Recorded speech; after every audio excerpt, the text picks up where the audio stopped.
another edition of Cohasset Common. Today, our host will be Kevin Perry, our communications specialist, meeting with Nicole Balaschi, who runs Safe Harbor Cohasset, the community's smart choices and anti-drug coalition. We're going to learn a lot today about the great programs they're doing, about the Youth Ambassador program, which has really engaged the kids at Cohasset High School, and about all the other great things that Safe Harbor is doing. Now let's go to Kevin with Nicole. Hi there. I'm communications specialist for the town of Cohasset, Kevin Perry, and I'm here with Safe Harbor Director, Nicole Balaschi. Nicole, how are you? I'm good. How are you? Doing good. Yeah. So if you just want to start, Safe Harbor, I know you've probably said it a million times. What exactly is Safe Harbor and what do you guys do? Sure. So Safe Harbor is our community coalition, and we are a group of all the departments and organizations here in Cohasset that are working towards the same mission. So our mission is to foster a strong and inclusive community that is responsible and educated when it comes to drug and alcohol choices. We're really here to be a hub for resources to the community, and then also provide youth certain skills and adults certain skills to be more confident in the way that they are choosing their lifestyles. And with Safe Harbor, what are a few of the current programs you guys are working towards? Yeah.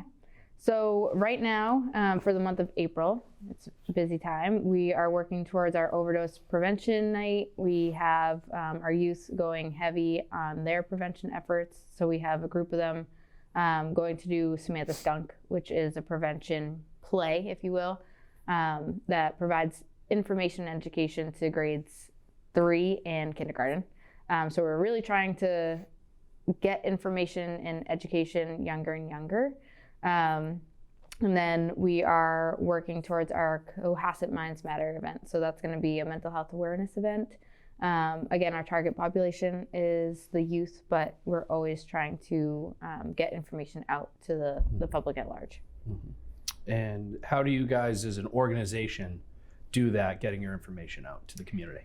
It is always changing. So we really focus on our Instagram and our Facebook. We're constantly posting and making sure that we're keeping our coalition members up to date. But we're really trying to go old school too.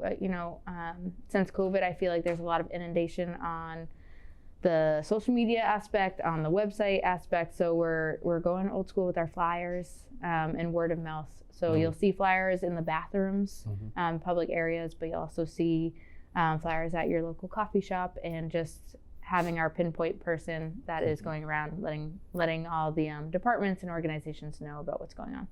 Your student ambassadors Yes. recently took a trip to Washington, D.C. Yes. You want to tell me a little bit about that? Sure. So every February, we try and bring as many youth as possible. It's all what our budget can hold that year.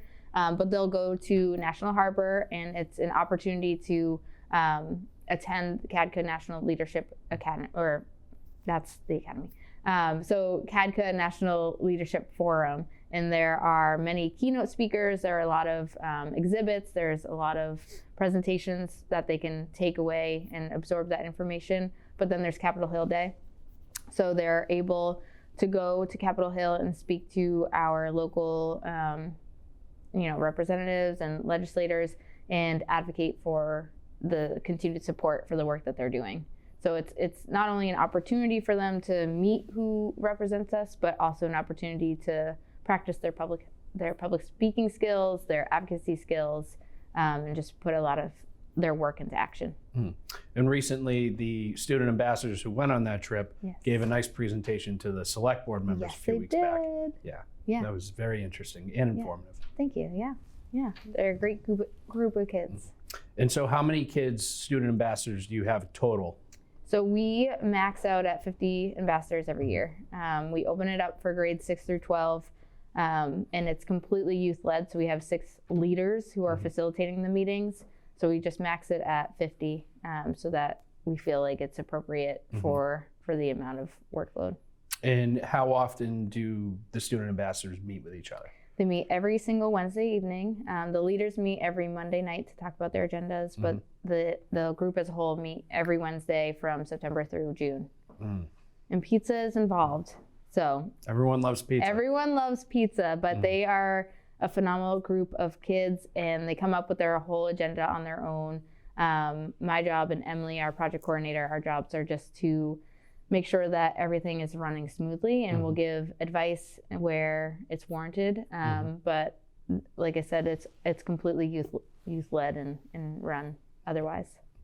And as Safe Harbor moves forward in the coming months, in the coming years, how do you see Safe Harbor evolving within the community of Cohasset? Yeah, I see it as just we're expanding in the fact that we have so many organizations within the community that are just constantly joining on board. For instance, we have the business sector that is constantly incentivizing our youth for being part of the prevention piece. When you're in middle school and high school, it's not always the quote unquote cool thing to do to be part of prevention. So every single year we're seeing more and more businesses come on board with this incentive program. And it could be a percentage off at Seabird or a percentage off at the Barrel, but it's just giving them a kudos for being part of this work. And then also just expanding our mission. So we started off as substance use prevention, and we've seen, everything's always evolving. What's the trend that we're seeing in the news? What's the trend that we're seeing here in our community? So mental health is a big piece and a big factor that we're trying to target as we move forward as Safe Harbor.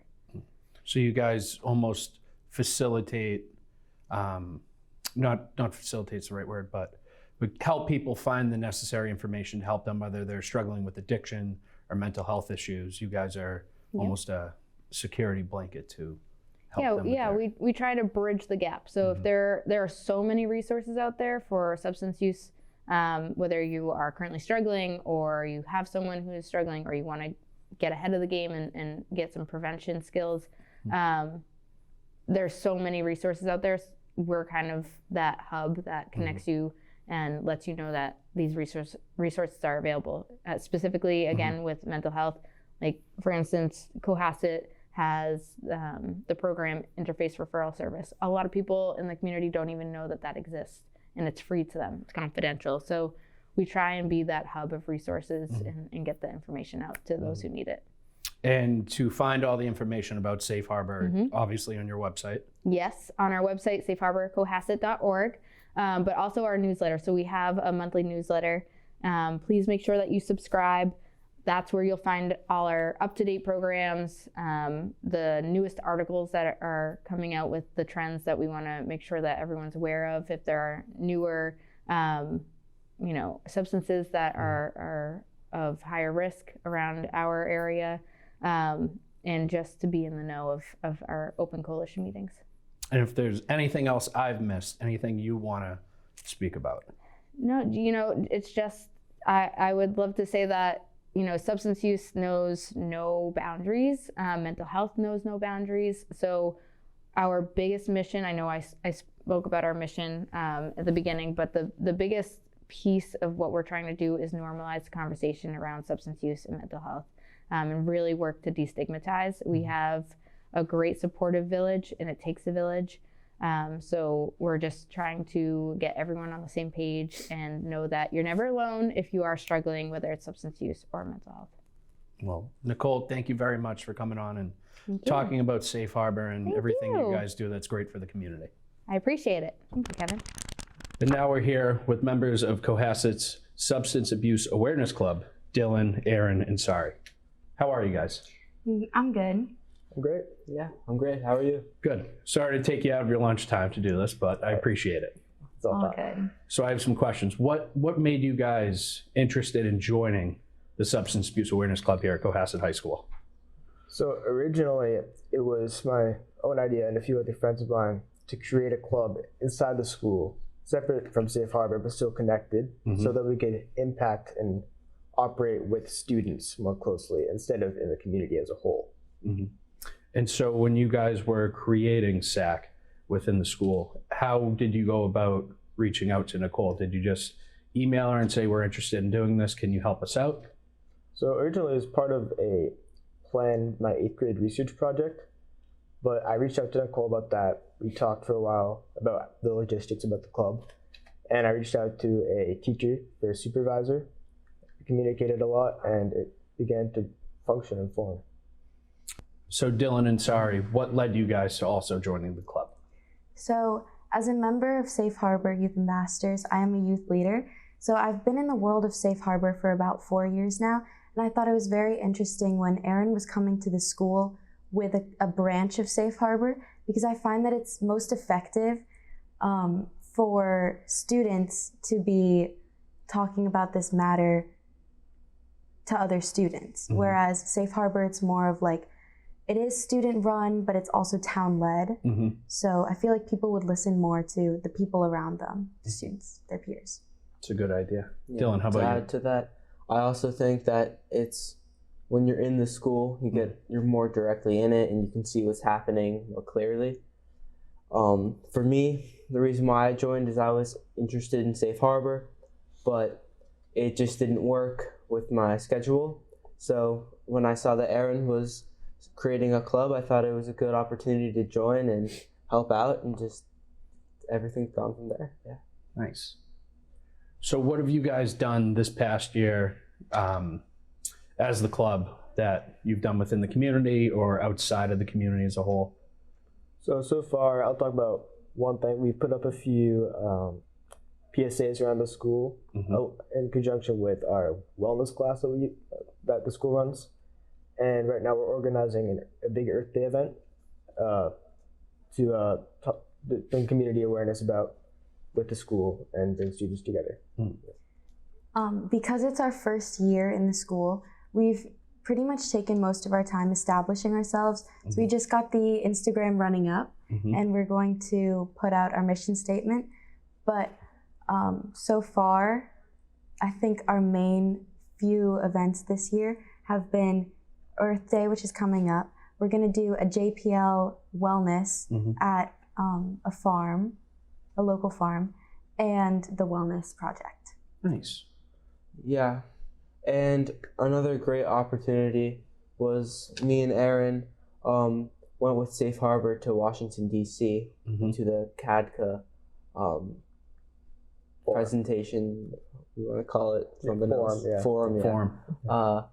And that was a great opportunity to learn a lot more and help bring the club together and become just a better club with more impact.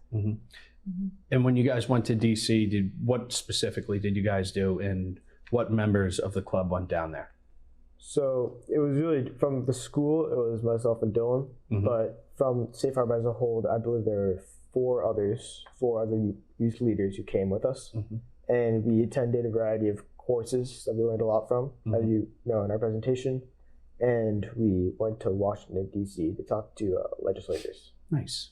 Nice. Terrific. And so within the school, what are some of the challenges you faced of, obviously, your first year club, gaining traction, or have you had some situations where you wish you could have done things differently or anything like that? So our club consists mainly of men.